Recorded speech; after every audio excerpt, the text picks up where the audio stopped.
This is Dr. Hester Yescode, glaciologist at the University of Lethbridge, and this is lecture 17B in sequence with 17A of the course Glaciology and Glacial Geomorphology.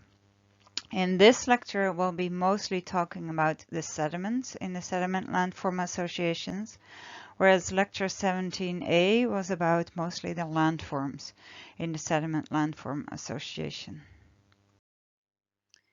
Here you see again the panels with the deglaciation sequence of the ice sheets over North America from the last glacial maximum in the top left, 21,000 years ago, to almost completely deglaciated at about 5,700 years ago in the bottom right.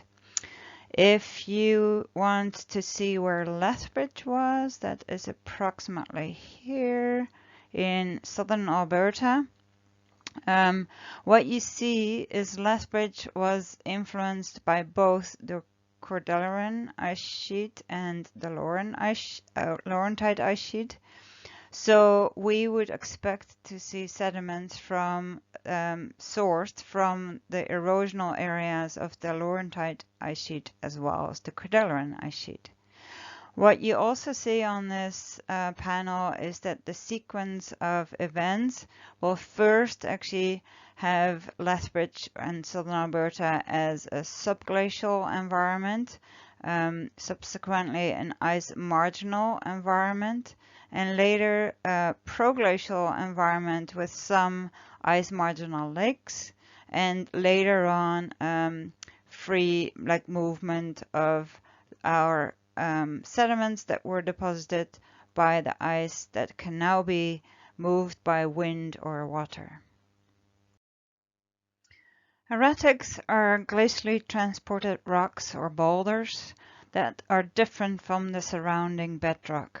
So you can actually see from the type of rock that it doesn't actually belong to the region where it was deposited in, which also often means that the transport was over a very long distance. So one of the most famous erratic kind of trails in southern Alberta is the Foothills Erratic Train, which started from a mountain peak of Mount Edith Cavell in this region of the Canadian Rocky Mountains. And there was a rock fall or a rock slide falling onto one of the outlets of the Cordilleran ice sheet that then was flowing into this direction and transported all these rocks all the way south and even south of the border. So when there's a sequence of these rocks of the same type, we call that an erratic strain. And from an erratic strain, if you follow all of that up glacier, you see the source area. So we still see the scar in the mountain of Mount Edith Cavell, even though this event probably happened close to 20,000 years ago. So this particular erratic strain has rocks varying from a meter to about 40 or 50 meters. Quite often farmers will have piled up these rocks on the side of their particular field. And what's really important about this particular erratic strain is that it was obviously transported by the Cordilleran ice sheet, so the ice sheet that was on the west side of Lethbridge. But at the same time, the Laurentide ice sheet was also at its maximum extent, and these two ice sheets were coalescing in the region almost exactly where this erratic train has been deposited. So we have a nice kind of border between the two ice sheets because the rocks were transported on top of the glacier, so they were actually all the way transported to the edge of the Cordilleran ice sheet. The Okotoks erratic is one of the largest erratics in the world, and it's part of the Foothills Erratic Train. It is composed of a pebbly quartzite, and the origin is from Mount Edith Cavell. The name Okotoks is from the Blackfoot word for rock, and now the town of Okotoks is also called after this big rock. This is the view from the Okotoks Erratic to the Rocky Mountains, and the Rocky Mountains are part of the whole Cordilleran or Cordilleran mountain chain that go all the way from North America to South America.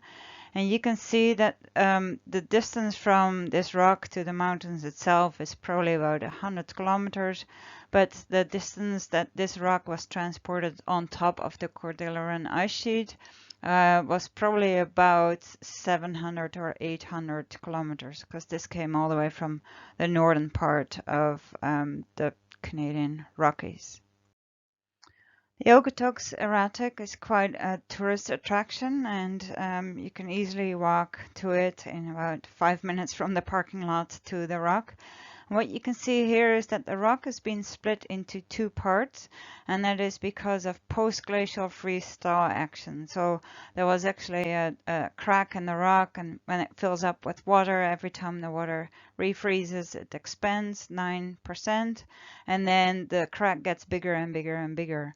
So that's probably what happened in the first number of years after the rock was deposited. On this map, you see 3 examples of erratic terrains. Besides the famous orange line, which is the Foothills erratic terrain, we also have an erratic terrain from more southern part of the Canadian Cordilleran. So that was also transported by the Cordilleran ice sheet. The green line goes from a rock slide that fell from Mount Assiniboine, that was at that time a Nunatak, onto the Cordilleran ice sheet, and then transported a train of erratics along the green line. That's most likely kind of limestone or dolomite type rock. And then you can also see erratic train, one example of many erratic trains in Saskatchewan, where some of the rocks may have been transported under the ice instead of on top of the ice.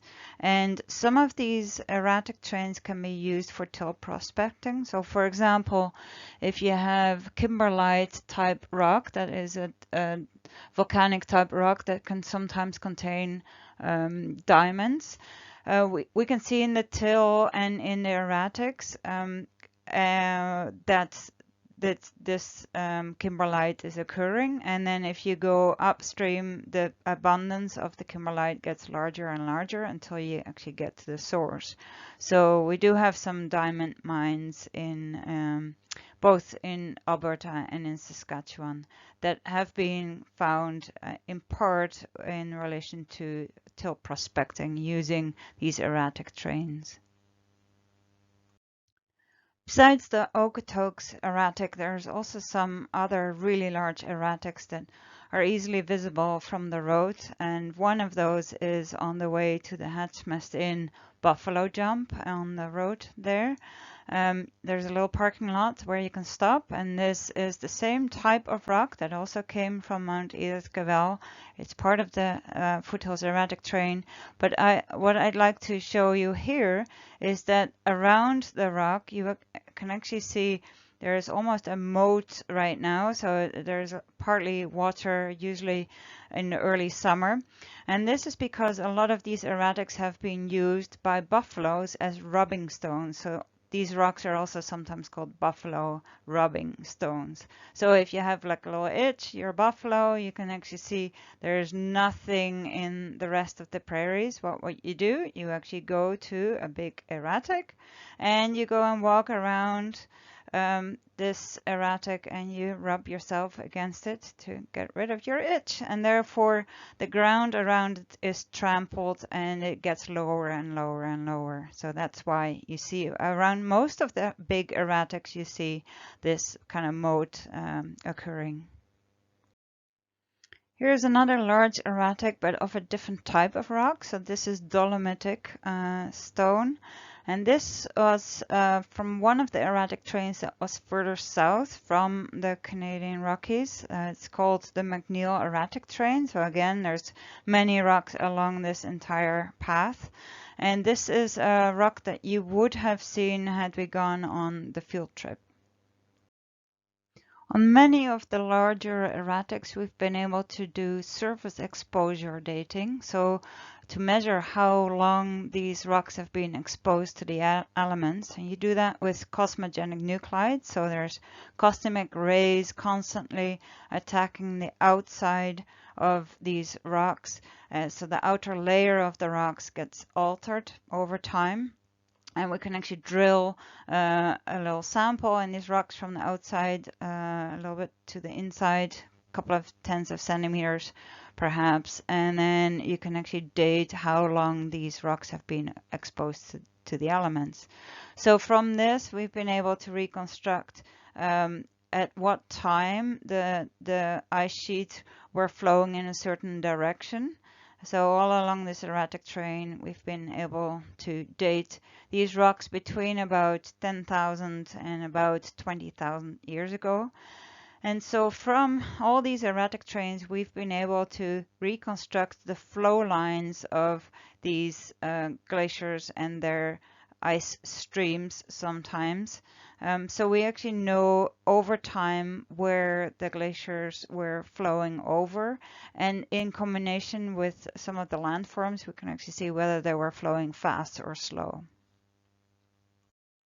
Besides just looking at the larger erratics, we can also look at till itself, so the finer sediment, and sometimes it's very obvious from the till to see whether the ice sheet was the Cordilleran ice sheet or the Laurentide ice sheet. So what you see here is a till that is quite a bit redder. It's from the Cordilleran ice sheet. So this is just south of Lethbridge, where the two ice sheets coalesced in a way. So first the Cordilleran ice sheet had an ice tongue that was covering the region, and later on the Laurentide ice sheet actually went over that same region.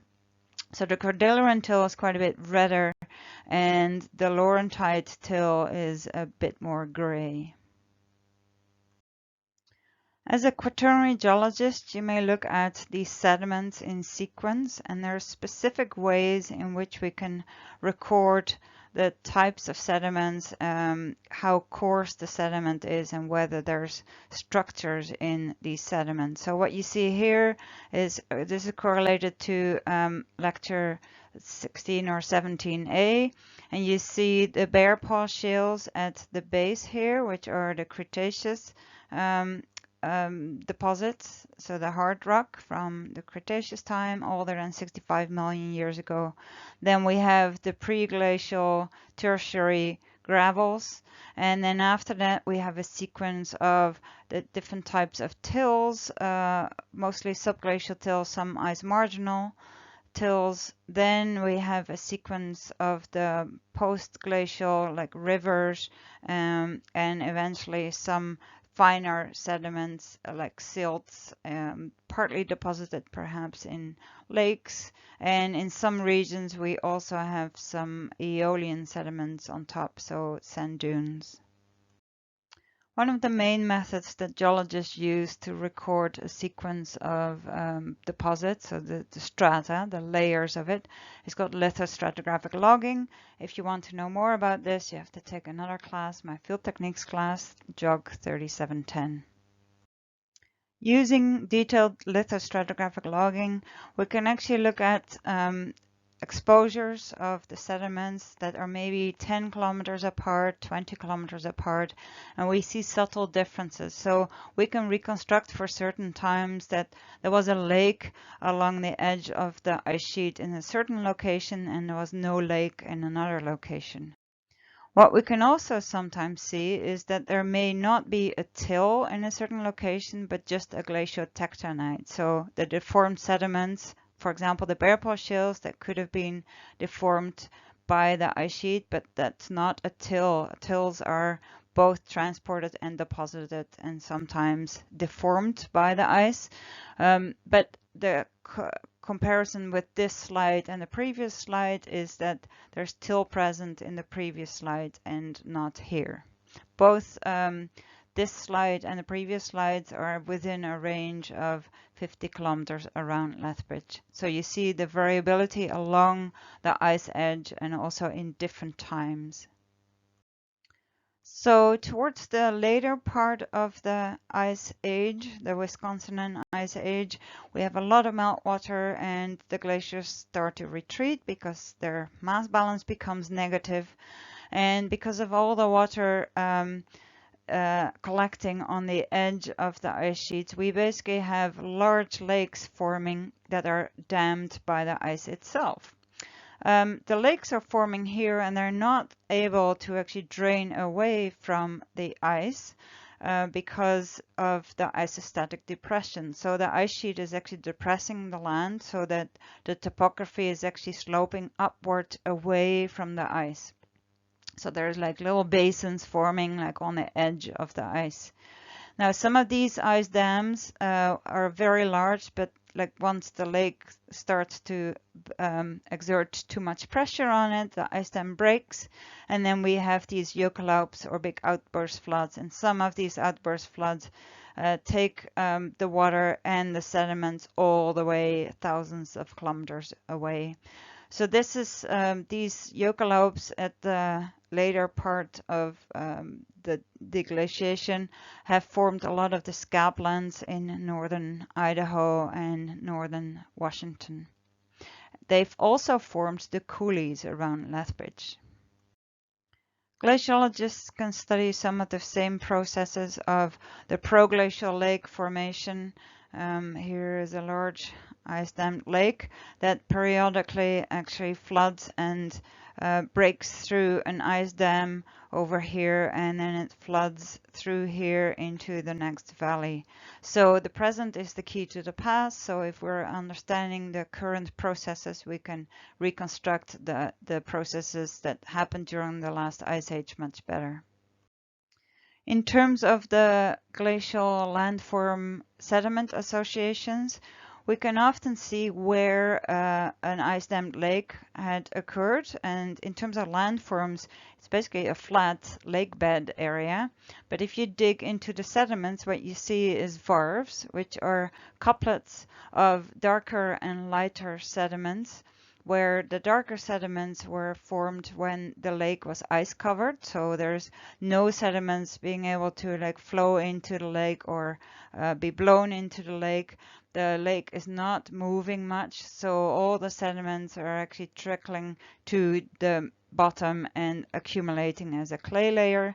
And then in the short summers in between, we do have a little bit of more higher activity in the lake. And some of the sediments flowing into it. So each of these couplets of a darker and a lighter layer are 1 year of the existence in this proglacial lake. So these are called varves, and they're like the typical deposits of ice marginal lakes. Now there's ice marginal lakes that are attached to where the glacier or the ice sheet is still attached to them. In these lakes, we may be able to find drop stones. So those are the larger stones that fell on the lake bottom by the melting of the icebergs that came off the edge of the glacier. But we can also have proglacial glacial lacustrine lakes where there's no iceberg. So in some of these varve sequences we have drop stones, which is an indication of ice marginal lakes, and in some of them you don't find drop stones, and those are lakes that are proglacial and not in touch with the ice margin. Around Lethbridge we have some evidence of ice marginal lakes. One of the sequences is at the Kip section, which is just west of Lethbridge. So here you see layers of long sequences of like long summer, and then a short like interspersed, like short, maybe a couple of months of winter. So the clay layers are a lot thinner than in the example that you saw previous.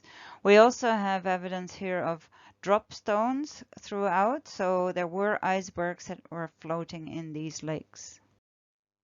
Another example of varves, a really nice example, easily accessible, is just south of the Lethbridge College in some of those slumped sequences just below those red shale paths.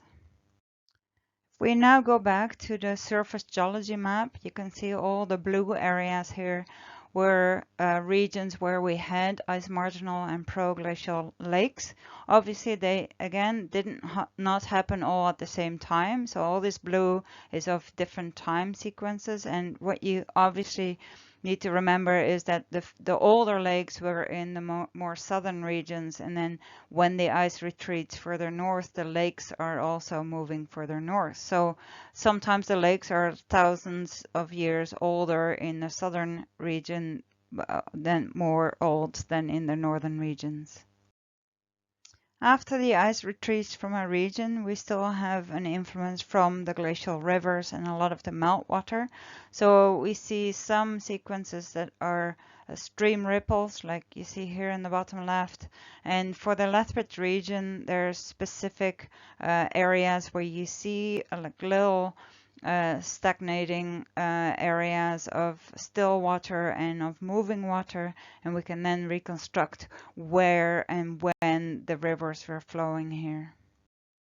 The last quaternary landform sediment association that I want to explain is the sand dunes that form after the ice retreats. So on this map, all the black regions you see are sand dune regions. Some of these are still active, but a lot of these have been stabilized by plants or by moisture. So after the ice retreats, there's a lot of fine-grained sediment from the lakes, the glacial lacustrine, the deltas that flow into the lakes, glacial deltaic, or the river systems, the glacial fluvial systems, and all this clay, silt, and sand can then be blown around, partly by initially by the katabatic winds, but later on by the prevailing westerly winds. So a lot of these sand dunes have been stabilized, as I said. There's still some active dunes, and where you see the red circle here is the dune system that I'm going to take you next. These are the Pukauki Lake dunes, about 100 kilometers southeast of Lethbridge, and the dunes are forming and are still active on the eastern part of currently Pukauki Lake. So the lake bed sediments form the nice source of the sediments for this entire dune system, and variable with the climate and with the rainfall, it's a little bit more stabilized in some years, and then it's more active in some other years.